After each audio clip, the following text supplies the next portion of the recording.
Hi guys, episode 2 of Learn with us. So இன்னைக்கு நம்ம என்ன பார்க்க போறோம்னா India and its states and capitals. So India has 28 states And India has 8 union territories. approximately 800 districts in India. In that Punjab and Haryana has same capital Chandigarh. And union territory Uttarakhand and Jammu and Kashmir க்கு ரெண்டு capitals இருக்கும் according to the seasonals.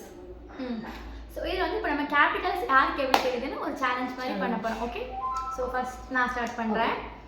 Andhra Pradesh, Amaravati. Okay, I'll go. Karnataka. Bangalore, You go.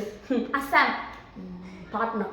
O super, தப்பு, Dispur, okay, West Bengal. Kolkata, Tamil Nadu, Chennai. I will go. Madhya Pradesh. Bhopal. Okay, இப்போ முடிஞ்சிடுச்சு. முடிஞ்சிடுச்சு. இப்போ உங்களுக்காக ஒரு questions. Okay, will be as எந்த ஊரோட கேபிட்டல் இப்போ நாங்கள் உத்தரகாண்ட். உத்தரகாண்ட் என்னன்னு கமெண்ட் Uttarakhand பண்ணுங்க. capital comment பண்ணுங்க. தேங்க்யூ. Bye.